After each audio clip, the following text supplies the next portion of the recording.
صح صيامكم، تقبل الله منا ومنكم صالح الأعمال. اللهم تقبل صيامنا وقيامنا في هذه الأيام المباركة. حبيبة القلب رفيقة الدرب اللي راهم ما زالوا يصوموا شوال، نقول لهم حبيباتي إليكم هالوصفة رائعة اقتصادية، غير بنص سطر دجاج وانتي درتي أروع وأجمل طاجين. نقدر نقول له طاجين الجبن، طاجين البولات، المهم حبيبتي طاجين وخلاص بنصف سطر دجاج، وانتي أتحفتي طاولتك الرمضانية. نقولوا لها طاولة صيام شوال، اللي يقول لك 7 أيام ولا 6 أيام بعد رمضان وكأنك صمت الدهر. يعني أيام المباركة هذه ندعي لكم وتدعوا للحباب على صالح على الصحة والعافية الأحباب. بسم الله وعلى بركة الله نبدأ التحفة الفنية اللي أكثر من رائعة بأبسط المكونات وبطريقة سهلة ومبسطة. راح تخرجي هالتحفة الفنية. نقول لك يلا جيبي معك صدر دجاج يعني ولا نصف صدر دجاج. شوفي حبيبتي على حساب العائلة نتاعك، احنا دونك رانا صايمين غير يعني غير ناس قلال ولا أفراد العائلة النص اللي راه صايم. درت لهم هالتحفة، شوفوا معايا نصف صدر دجاج، درت مع حبيبة بصل صغيرة، كركم، فلفل أسود، قليل فقط من الكاري، طبعا ملعقة الزبدة، قليل من الزيت، ودرتهم يتكتكوا كما راكم تشاهدوا معايا هنا. كنت ربع صدر دجاج، زدت رحيته مع كذلك النصف حبة نتاع بصل، وكذلك ندير له دوك تشوفوا معايا يعني نص صدر دجاج قسمته على 2. هنا حبيبتي الحميصة نتاعي راهي طايبة، يعني مش راح نديرها في الأول. السلام الله نحطهم عليكم فوق ورحمة النار الله تعالى ونخلوهم. وبركاته. بزاف اللي طلبوا مني كريمة الجبن، هنا راح ندير لكم كريمة بالجبن اللي نعتبرها اقتصادية جدا. هنا وش عندنا؟ أولا بسم الله وعلى بركة الله، عندنا هنايا فنجان نتاع زيت، فنجان زيت. أنا راح ندير كمية معتبرة نحتاجها. اني راح ندير معكرونة بالبشاميل، نعتبرها كأنها بشاميل ولا هي صوص فورماج ولا كريمة الفورماج او الجبن، كريمة الجبن. هنا راح نديرو اولا قبل نديرو ملاعق نتاع فرينة، المغرف الاولى، المغرف الثانية، المغرف الثالثة، المغرف الرابعة، والمغرف الخامسة، وهذه السادسة. هنا عندنا 6 ملاعق نتاع زيت. هذه اختياري، انا كون عندي هذه الزبدة يعني هذه رخيصة، هذه الزبدة راني نخدم بها. اللي ما عندهاش عادي تقدر تستغنى على هذه المرحلة. هكذا نروح ندوهم فوق النار، نخلوها فوق النار حتى يذوب كل يعني هذه المكونات تندمج مع بعض وتشمي ريحة الفارينة. شغل تشمي ريحة الفارينة، تشميها يعني تشمي ريحة الفارينة. هنا تحبسي يعني تحبسي من فوق النار وتضيفي لها تقريبا 4 كيسان نتاع حليب، يعني هما تقريبا الليتر. لكن انا مش راح نديرها كامل لاني راني نحوس على الكريمه نتاعي حاكمه روحها، مانيش حابتها تكون طالقه روحها. ومن بعد تشوفوا واش راح نزيد لها الاضافات.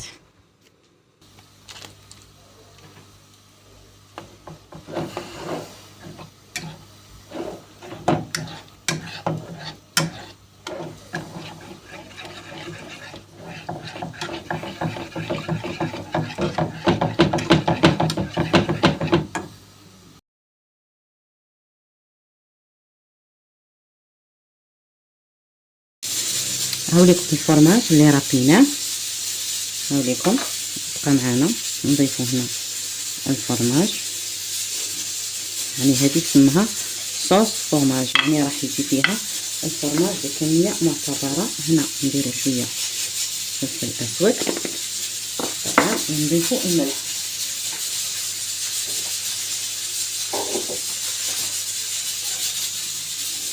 ونخلطو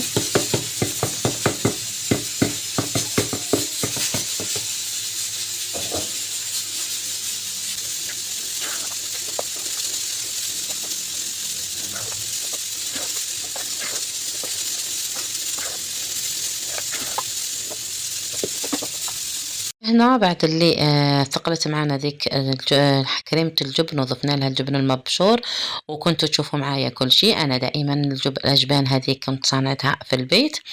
أما هنا حبيت نضيف نكهة تعطيني نكهة وتعطيني ذوق رائع، اللي هو جبن الشيدار اللي راكم تشوفوا معايا، يجي من أروع ما يكون.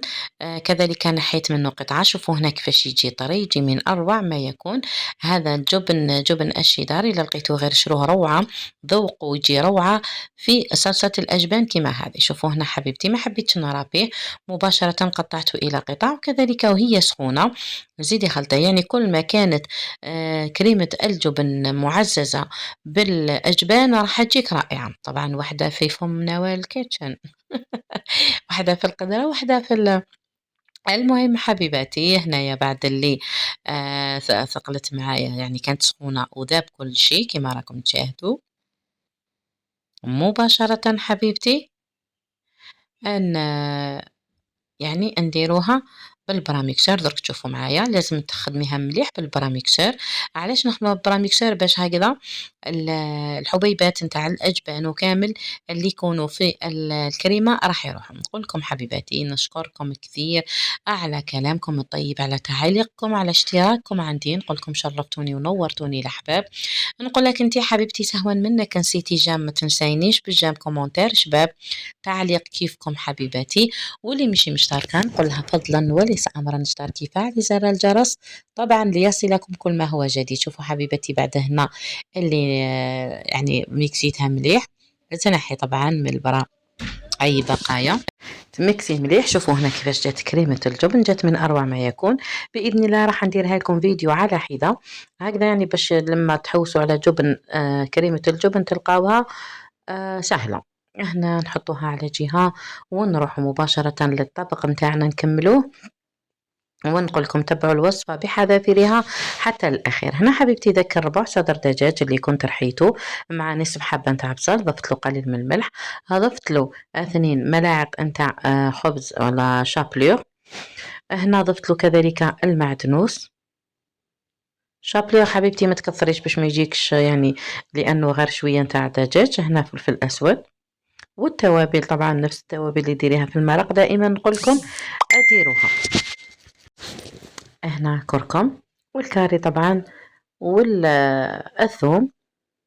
البصل رانا درناه في الاول ورحيناه مع صدر دجاج، ونحكموا هذوك لي بولات ان يعني نخلطوهم كيما راكي تشاهدين. خلطتهم مليح، ضفت لهم بياض بيضه، البياض يعني باش ما ينفتحوش معانا، ونديروهم ديبولات. دوك تشوفوا معايا كيفاش نديروهم ديبولات. بعد ما نخلطوا مليح نحكموا هذوك الشاورما، نديروا لهم حبه زيتون ونديروهم ديبولات. شوفوا هنايا الطريقه هذه جات ولا اروع، يعني جاو هذوك لي بولات كبار رغم انه غير يعني ربع صدر دجاج راح تزكيه بهالطريقه يجوا بزاف لي بولات، وميم طون فيهم الزيتون الداخل، يعني كي شغل تزكي اللحم نتاعك يجي من اروع ما يكون. هنا بعد اللي طاب هذاك صدر دجاج طبعا تنحيه. هنا كان طاب صدر دجاج طبعا الحميصة راهي الداخل، كذلك أصبتها هنايا طابت. نروح ندير مباشرة هذوك لي بولات يزيدوا يعاودوا يكملوا في هذه اللاصوص، وهذاك الدجاج نفتوه على حدة. يعني هنا نحطو الناحية على جهة، ونروح ندير هذوك لي بولات نديرهم يعني الداخل. هنا الحميصة صاي راهي طايبة يعني وجدت معانا.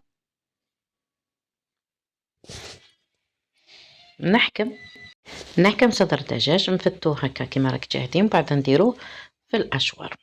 لي بولات هذوك راني طيبتهم في لاصوص هذيك اللي طاب فيها الدجاج، ومن بعد نزيدو نحمروهم في المقلاة يعني باش يعطونا لون شباب. هنا بعد اللي رحيتو ضفت له ملعقتين تاع شابلور، حبيت ملعقتين ولا 3. نضيف له كذلك المعدنوس، نضيف له خميرة الحلويات تقريبا باكي ماشي كامل يعني تقريبا باكي. كذلك نضيف له الفلفل الأسود، الكركم والكاري طبعا. نضيف 2 حبات بيض ونشوفوا الخليط، إذا يحتاج البيض نزيدوا له، إذا ما يحتاج هذاك هو. هنا حتى نتحصلوا على خليط يكون شوية سائل حتى تتحصلي على خليط كيما طاجين الجبن. هنا زدت حبة طبعا خفقتها شوية نزيد الحبة الرابعة عفوا، يعني هنا درت 4 حبات بيض. شوفوا هنا حتى نتحصلوا على خليط قلنا يكون كيما طاجين الجبن.